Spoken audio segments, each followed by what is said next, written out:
right. Wednesday. I like Wednesdays on the podcast because hump day. Let's go. I humbly submit for your approval this Wednesday's podcast that I will call Kevin Can Go Fuck Himself. Now, today's podcast surrounds the idea of mirroring in business. And oh boy, was this a concept that I had to learn, especially in construction. We are dealing with some different personality types, and if you can't harness the power of mirroring, you're gonna have an issue. In the white collar professional world, oftentimes there is a defined code of conduct that most people adhere to, maybe not so much outside the confines of the office. Maybe there's a little more leeway there, but there is a professional manner that most people conduct themselves in. Not so much in construction. It is oftentimes the Wild West. We are savages. We live in an honor culture. Fists are thrown figuratively. Sometimes I've seen on job sites literally. But the concept of mirroring is so helpful. And I will tell a story specifically surrounding a stucco contractor named Kevin that I had multiple interactions with, and my interactions changed as our relationship progressed. And when I really had a breakthrough is when I really harnessed the power of mirroring to deal with Kevin, and it really connected us in a different way than before. So Kevin is as of late, last I heard, he was somewhere in the foothills of Montana, living in a trailer. He's sailed off into the sunset. That's his retirement. He's probably drinking a fifth of Jack a day and yelling at the grizzly bears. That's Kevin. He is a mountain man. He's an old sailor. He's every one of the above that I could mention. But a person that can perform his task and his scope of work with A+ quality, a person who will show up when he says he's going to show up, probably actually 10 minutes early, a person who will give you his word on what he's going to do and do it for the price he said he's going to do it and not try to jack you around, but also a person that will show up at the job site at 6:30 a.m. yelling profanities so loud that the neighbors wonder what's happening, and there might even be a few really profane slurs in there that are quite offensive that you have to then do PR cleanup with neighbors or other coworkers, etc. So dealing with Kevin from the beginning was a rough one. I am a baby-faced, clean-cut guy that can put on the construction boots and play the role, and I can talk shop, and I've done this for a long time. However, when I first encountered Kevin, it was on another job site for a builder buddy of mine, and he said that I should come check out some of the work he's doing because I was looking for a new stucco contractor, and I met Kevin, and immediately Kevin's introduction was like, "Hey, how you doing? You couldn't be a builder. You don't look more than 20 years old." Blah, blah, blah. Like this is Kevin, the old sailor. We met, said our pleasantries. I ended up contracting him to do a job, and it worked out. But all along the way, Kevin made the rules. Kevin didn't do contracts. Kevin didn't do email at all. No email communication. Barely texted. He had an old flip phone that he would use to conduct his business. And anytime you would call Kevin to push him to be on any type of defined schedule that he didn't initially set, it was a flurry of fuck this and shit that and I'll be there Thursday when I say I'm going to be there. You couldn't push Kevin. He was just a caveman in every sense of the word. And it initially, it was a little tough for me to deal with that. because oftentimes, we have to try to control the flow of the subs work, how they're going to work, what they're going to be doing on the job site on a day-to-day basis. You didn't have that with Kevin. Kevin did what he wanted to do, and he did what he tell you he'd do, but you weren't going to change the manner in which he was going to do it. And me and Kevin always had this dynamic where he would finish a job, he expected payment the second he finished a job, wasn't really willing to adhere to any billing standards. That was my biggest contention with Kevin, is he figured, I do a job, I finish on Tuesday, I get paid on Wednesday. Now the way I function in business is I have billing cycles on the 1st and the 15th, and then I bill based on what my subs have done and what they've invoiced me. I bill my client, and then within 14 days, I pay the sub. So typically no one is ever going anywhere over 30 or near 30.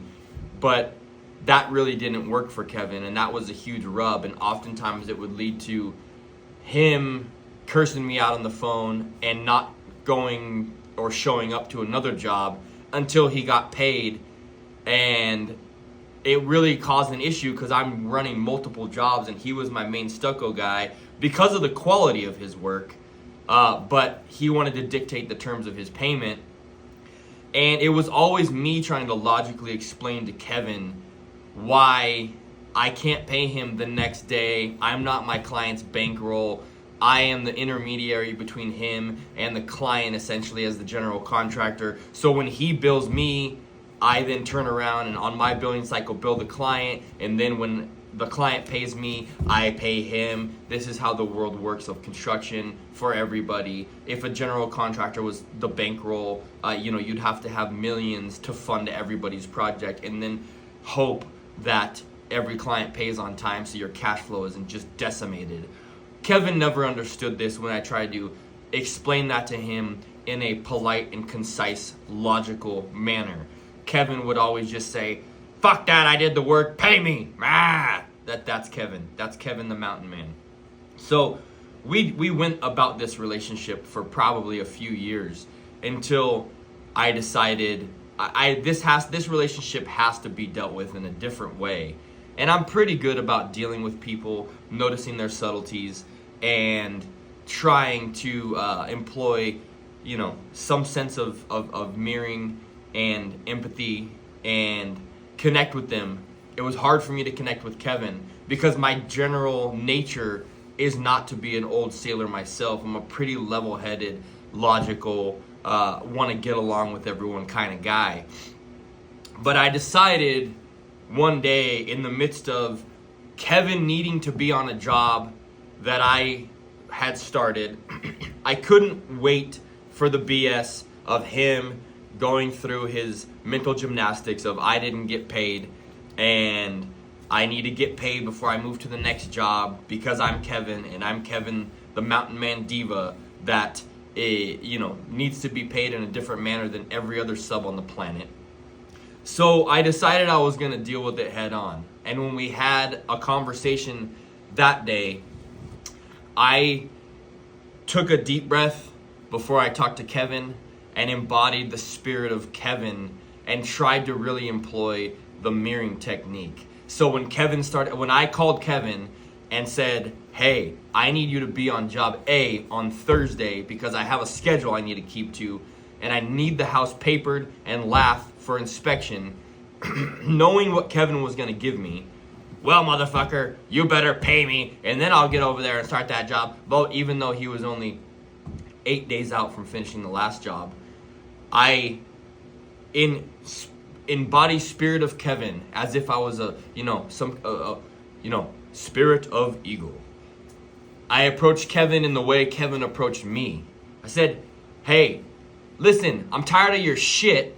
I need you to do the job. You do a good job. You've always gotten paid from me. I'm not going to not pay you. So how about you cut the bullshit, get to my job, and you're going to effing get paid, and then we move on from there. And we don't do this bullshit again that I'm not getting paid. I need to wait to get paid to get to the next job. How about you just stop being a little you-know-what about it, and you get to the job, get it done, and let's move on. I don't need all this bullshit."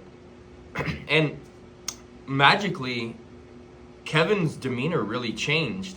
And I think that was the first time I ever saw him smile. It was like I had been accepted into a special club, a club of asshole Kevins, that get together and drink at 10 in the morning, vodka, OJ, and cuss at each other like old sailors.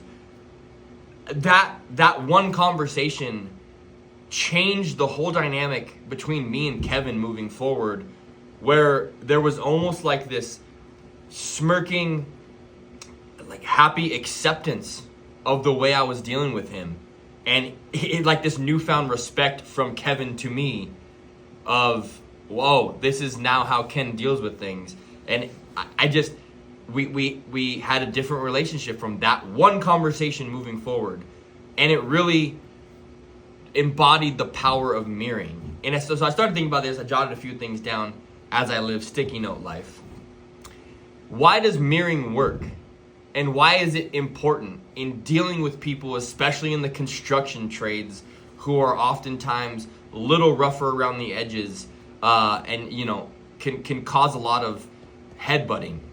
Well, number one, when you mirror somebody's behavior or temperament or even physical movements, how they talk, just in general, and some people are better than this than others. Some people need practice. You don't want to be a robot about it. You want it to happen organically, but subconsciously you should try to employ these techniques, even if it's a little uncomfortable for you.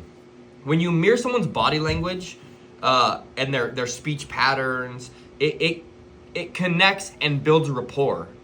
So immediately everyone makes a snap judgment, or everyone in every interaction, whether you've had one or you've had 10 with somebody, makes a judgment of that person in each interaction. When you start to mirror someone's body language, tone, and speech patterns, there's a subconscious rapport that's built, because as we are tribal and we look for indicators that someone is part of the tribe or a member of the group, that is the first subtle distinction someone can make is, oh, okay, they're kind of acting like me, so this subtle rapport is built.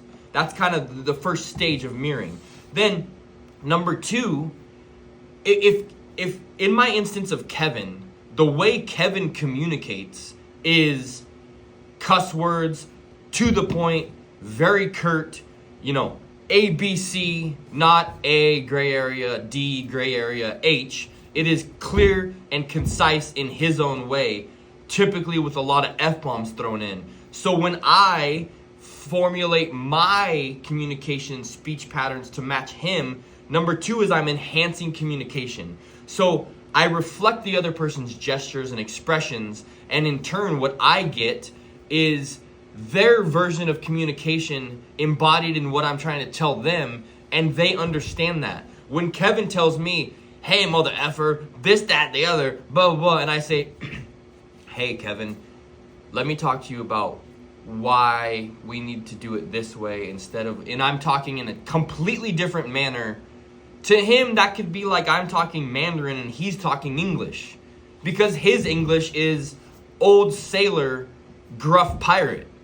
So if I embody old sailor, gruff pirate, now all of a sudden we're clicking on that same dimension, and our communication is completely enhanced. So that's number two. Number three, again, tribal, in the club, whatever you want to call it. But when you connect with someone, you've built that rapport and your communication is enhanced and they understand what you're saying because you're mirroring their, body movements and providing that clarity. Then you start to build this trust with that person because this person's guard is let down and they say, okay, well, I guess Ken gets it. Ken's in the club. Now there's some clarity surrounding this conversation. I'm trusting Ken a bit more. When Ken told me to go F myself and that I'm going to be at the job and stop being a little you-know-what, it really brought me a sense of calm because that's probably what I would tell someone else in that scenario.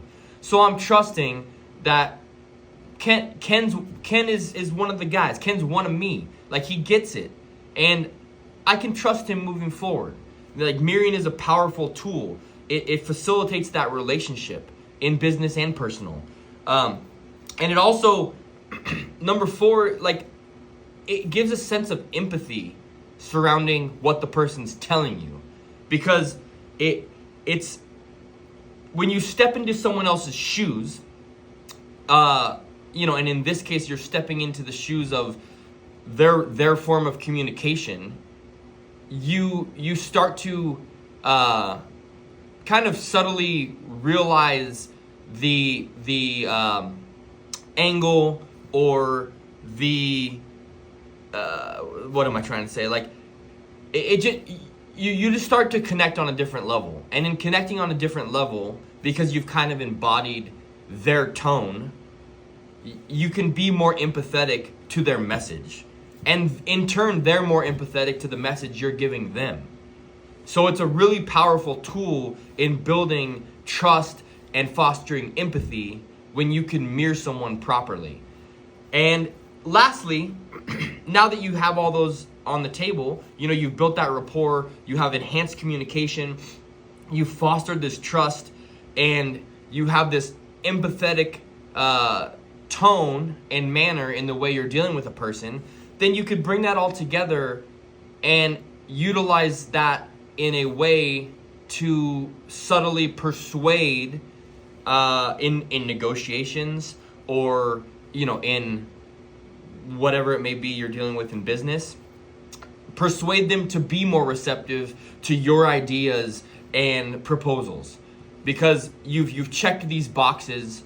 The guard is down. You've built trust. You show that you're empathetic, and then from there you're on a stronger foundation to make your point heard and persuade the other person to see things a little more in the light that you're trying to bring to the table, or the perspective that you're trying to bring to the table. So it just, all in all, when you employ mirroring for a number of reasons, it will greatly help you achieve the final result that you're looking to achieve. So in my scenario with Kevin, it was a rocky relationship in the beginning, and until I decided to completely deploy mirroring as a technique. And it's not like I sat down at a table, made a grand master plan, and said, I will mirror Kevin on Tuesday. And, I'm not that contrived. But it just, it was a subtle shift in, okay, I need to figure out how to deal with this guy. And over time, I realized that I needed to kind of mirror his personality type, because he was a very unique individual.